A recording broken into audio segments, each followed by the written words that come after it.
Today we'll be answering the age-old question, what should be your rate as a freelancer? Or kumikita ka ba sa rate na binibigay mo sa client mo? How would you know if you're giving out the right rates for your clients? How would you know if you are operating on a loss while doing freelancing?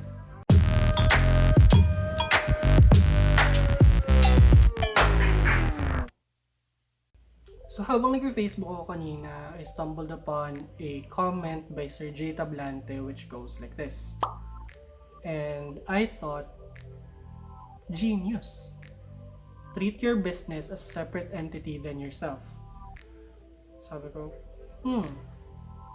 paano mo nga ba dapat gawin yon? So hinanap ko tong si Sir Jay Tablante and I figured out that he is a freelancer and I read about his blog talking about what your value is as a freelancer. He talked about what he personally called as the ground up theory and man, I was amazed. So I tried to make a system based on that and try to show you guys how it is done. So we'll be talking about your overhead expenses, your operating expenses, the depreciation cost of your equipment, and your salaries.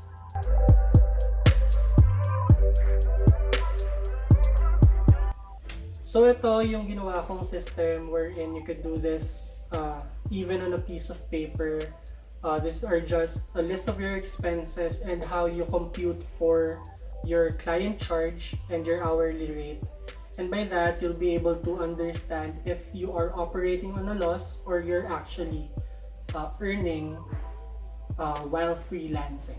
Overhead expenses are your expenses whether or not you have a client. This might be your electricity, your water, your rent, or the maintenance of your apartment. So, ito yung mga overhead expenses natin. First up, electricity.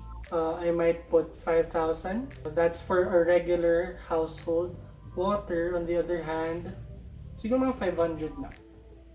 Sanitation, due to COVID, you need to account for your sanitation. So that amounts to maybe 500 a month. Rent can be amounted from 10,000 to 15,000, so I might put 10,000 there. Another one of your overhead expenses are your maintenance and repair, so I can put 500 to the maintenance and repair. You might be thinking, paano kung nakatira ka lang naman sa bahay ng parents mo?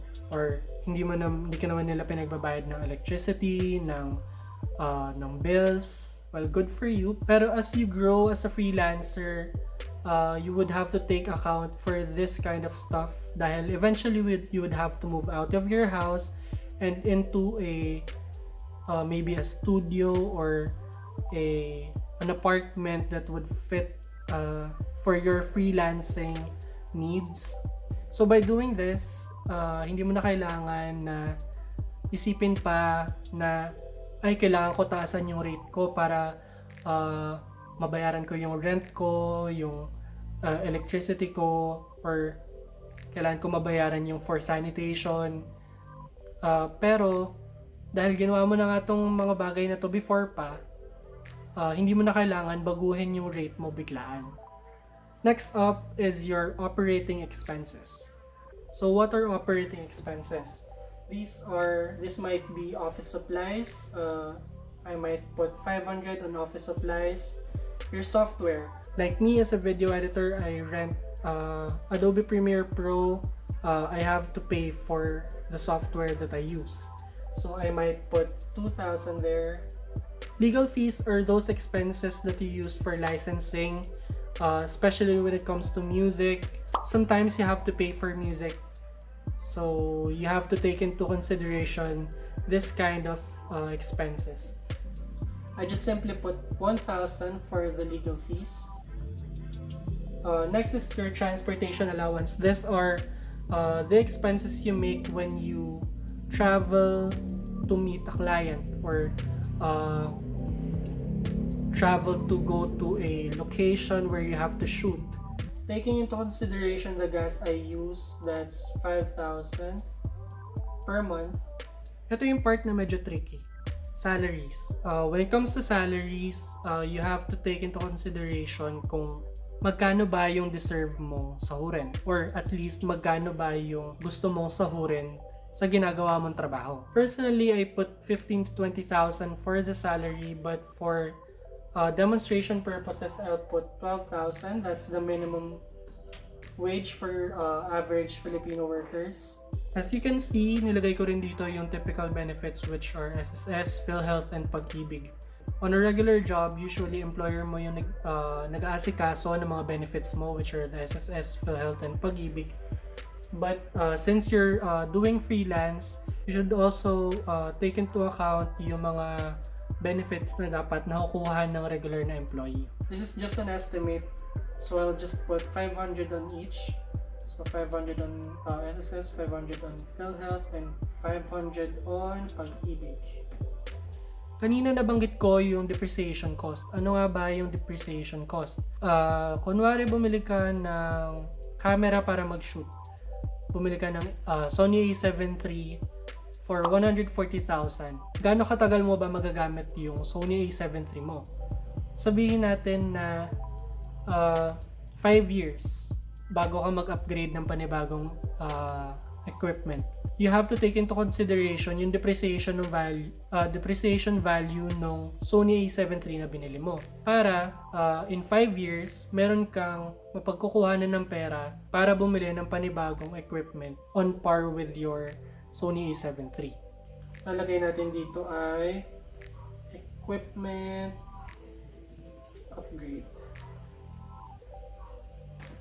You put in your equipment upgrade 1,500 pesos per month so that you could save up after 5 years. You could save 1,500 pesos monthly in order for you to get another equipment on par with your Sony A7 III. So now we compute for the total of everything. So we get 40,000 in total. 40,000 yung expense mo every month. How would you know kung kumikita ka ba sa rate na binibigay mo sa client mo? So you would have to give a certain target number of clients. For me, it's usually 6. So per month, I try to get on average 6 clients for my video editing. So now we could compute how much you should charge per client. Total divided by number of clients. So you should charge 6,666.667 per client. So now we take a look at the number of hours per client. So usually it takes me 24 hours to finish one project. That's 24 hours, not continuously, but divided into maybe 3 or 4 days. Now we can compute for your hourly rate. So your hourly rate is your client charge divided by number of hours per client. So that gives us 277 per hour per client. Itong lumalabas na to na 277 per hour.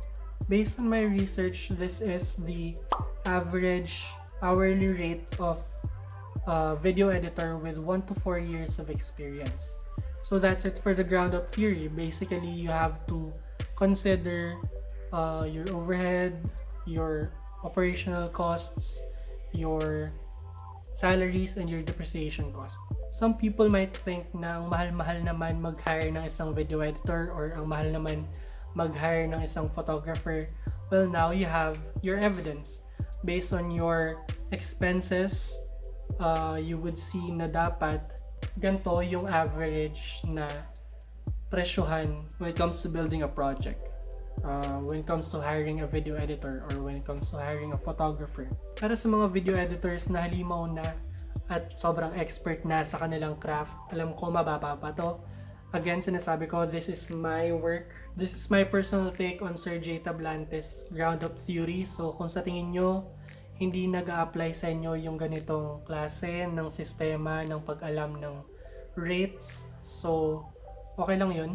Debatable pa rin naman kung magkano dapat talaga ang rates ng isang freelancer. Kung sa tingin nyo mali yung pag-compute ko, call me out. Ginawa ko lang naman to para makatulong dun sa mga nagsisimula pa lang at hindi alam kung paano nila dapat presyuhan yung mga clients nila. You could give out friendly discounts if you want. Pwede nyo pang babaan to, pwede nyo pang tanggalin yung equipment upgrade kung hindi naman kayo mag-upgrade ng equipment. Siguro pwede nyo tanggalin yung software, yung legal fees. Kung wala naman kayong binabayaran monthly sa inyong software or sa inyong licensing, pwede nyo rin sigurong tanggalin yung transportation allowance kung via Zoom or via online lang naman kayo nakikipag-transact sa inyong mga clients. So, you could definitely tweak this system. It's only there as a basis. So that's the end of the video, guys. I hope may na-share akong informative solution para malaman mo kung kumikita ka ba talaga sa freelancing. If you learned something, kindly share this video to your friends, especially to those na gusto mag-start ng freelancing. This might help them in a way. Yun lang. Peace.